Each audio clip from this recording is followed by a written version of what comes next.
sini. Fahri? Ya.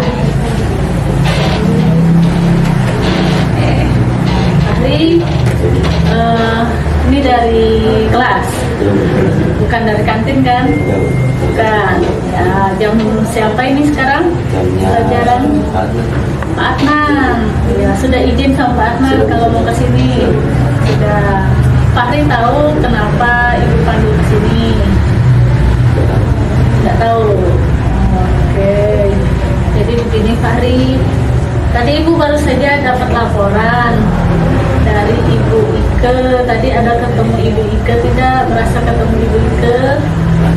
Ada di mana? Di kantin. Tadi pas Ibu Ike dan beberapa guru lewat ya, kalau tidak salah ya, Ibu Ike langsung nelpon ibu melaporkan sesuatu tentang Fahri. Kira-kira Fahri merasa ada salah apa ini sama sehingga Ibu Ike lapor ke ibu? Apa? Berkata kasar. Nah itu Fahri. Ibu juga kaget ini. Fahri kata Bu Ike tadi di kantin teriak-teriak lagi ya, teriak-teriak berkata kasar sampai guru-guru tadi agak terkejut ya saat dengarnya. Tadi berkata kasar kepada siapa? Ke teman. Nah, apakah itu sering Fahri lakukan? Sering.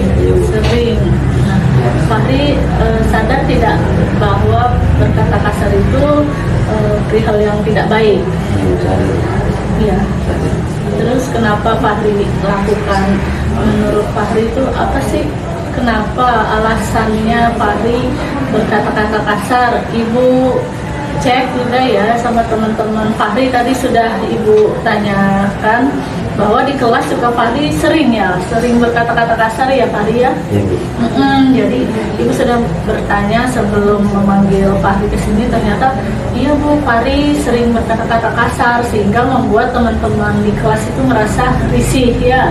Teman-teman dikata-katain dan apapun yang keluar dari kalimat Fahri itu pasti ada kata-kata kasar. Apakah benar ya? Ya, apa nih alasannya Fahri? Pengen itu kelihatan keren. Oh alah. Oh ikut teman terus pingin kelihatan keren ya, pingin kayak geng-geng gitu. Iya keren-keren. Jadinya teman-teman yang lain itu takut gitu ya sama Fahri ya. Oke, jadi itu alasan Fahri. Jadi sebenarnya semua orang itu pernah melakukan kesalahan ya Fahri ya, apalagi di usia Fahri yang ini remaja, mungkin Fahri masih ingin ikut-ikutan ya, apalagi bahasa-bahasa tersebut bisa Fahri dapatkan dari game ya kan, atau lainnya. Nah ini Fahri, namun hal tersebut kan tidak baik ya, apalagi nanti ke masyarakat kalau Fahri sering berkata kasar mungkin nanti akan terjadi masalah dengan orang lain. Kira-kira Fahri ini sadar ya bahwa melakukan kesalahan, sadar ya? Sadar. Nah kita kan sebelumnya juga sudah pernah membuat kesepakatan kelas ya saat pertama kali ibu masuk. Menurut Fahri, Fahri ini melanggar kesepakatan atau keyakinan kelas apa sih? Itu Bu, sopan santun sama tidak menghargai teman. Nah, Fahri sadar ya bahwa Fahri tidak menerapkan keyakinan kelas karena Fahri sudah melakukan hal yang tidak sopan. Ya, baik. Jadi apa yang harus Fahri lakukan setelah ini selain meminta maaf Fahri? Saya mau mengurangi berkata kasar. Mengurangi, kalau bisa ya bukan mengurangi tapi menghilangkan ya. Artinya apa? Jangan mengulangi lagi ya berkata kasar. Kalau misalnya nih Fahri melakukan atau berkata kasar lagi, apa yang konsekuensinya?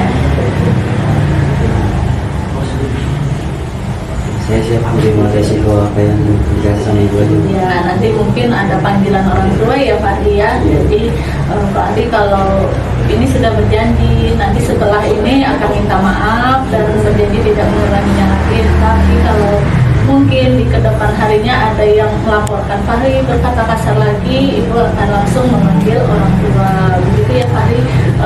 Jaga sopan santun, kemudian diingat keyakinan kelas kita yang sudah kita sepakati bersama ya. Jadi mulai sopan santun, kemudian menghargai teman, menghormati guru dan lain sebagainya. Apakah bisa dipahami Fahri? Oke, baik. Sekarang masih jamnya Pak Adnan ya. Ya, boleh kembali ke kelas untuk lanjutkan belajar ya. Oke. Perkenalkan, saya Fadilika Putra dari kelas 11I. Tanggapan saya setelah tadi melakukan cara segitiga restitusi adalah saya jadi tahu apa yang harus saya perbuat untuk kedepannya setelah saya melakukan kesalahan yang telah saya perbuat. Terus juga tadi pembawaannya jadi lebih santai, lebih tenang, tidak gugup, karena saya jadi lebih mudah mengakui kesalahan apa yang telah saya perbuat.